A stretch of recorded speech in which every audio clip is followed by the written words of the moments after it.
What's going on, guys? So in this video right here, what I'm going to talk about is one of the most common health issues that you will see with gargoyle geckos and also other New Caledonia species.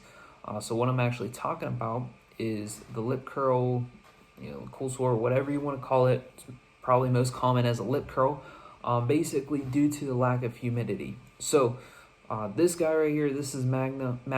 When I received him, he did have that. It's nothing to fault the breeder for or anything like that. It happens. But it's important to notice it, so that way if you have to make changes, you're able to. So basically, it's just like if you go outside on a cold, windy, dry day, you aren't wearing any chapstick or anything, your lips are going to dry up. Their crack is not going to be good. Well, not the same thing happens, but that's the easiest way to explain it. What can happen with these geckos if they aren't kept at proper humidity? You'll start seeing the lip curls. Now, I put some photos of him towards the end here, so that way you can see kind of like a first-hand example. But it's not a life-threatening condition, but it's good to know, because then that way maybe something's off in the husbandry. Maybe you need to spray more, you need to change up the substrate, whatever it may be. But it's real simple solution to solve. And first thing you can do is make sure you're misting every day, but not only every day, making sure that you're misting at nighttime, right? Because they're out at night, they aren't out during the day. So that way, that's going to benefit, that humidity spike at nighttime is going to benefit them the most when they're out and active and everything. The second thing that you can do is put in a humidity hide. This is just the same thing as a lay box. Tupperware container, cut a hole in the roof, stuff it with moss or cocoa fiber or anything like that, and then throw it in there. Make sure to keep it moist, and then that way, anytime that they need to regulate that themselves, the humidity, they can climb right into there. And then the other thing that you can do is give them a bath. Now, this has to be room temperature water.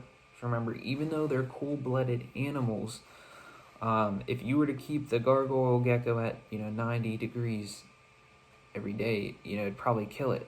So just keep that in mind whenever you're filling these up, right? You want it to be room temperature. Let it sit out for an hour or however long if you need to make sure. But basically, fill up a Tupperware container, a deli cup, maybe the one that they shipped the gecko to you in.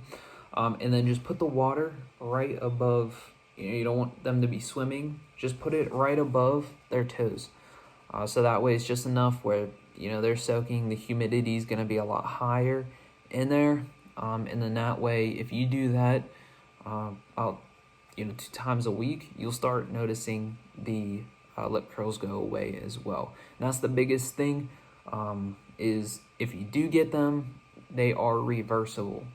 So keep this in mind whenever you're doing your inspections on your geckos, you're checking up on their health, you're looking at them, you're paying attention.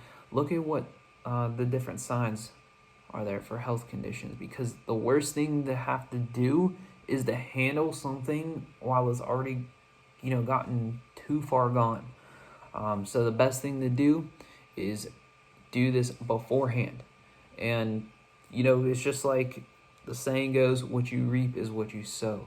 The more time and the effort, even when you don't feel like, getting up and spraying their cages because it's late at night. I've been there. You get home, you're tired.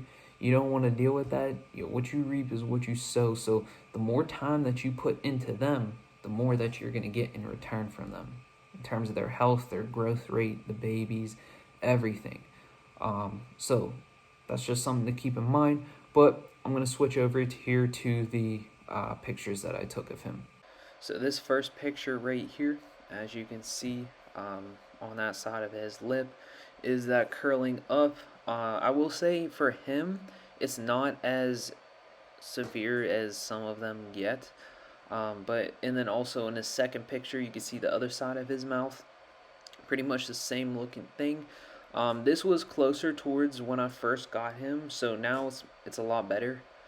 But yeah, this is just something to look out for. So that's everything right there. Hope this can help a few people that, you know, might not have this happening to them and might not realize it. It's just like an indicator of, you know, what you have going on. It's not irreversible or life-threatening, but it will help you guys out. Hopefully this helps. If you guys have any questions or need any help with anything, by no means am I an expert or anything like that, but I'm here to help out with whatever I can. So just message me at Red Rack on Instagram. I do have Facebook as well, but as always, not really there that often. Instagram seems to be a lot more fun for, you know, pictures and talking to people. But yeah, feel free to shoot me a message if you have any questions or concerns or anything like that. So thanks again, guys. I hope this helps.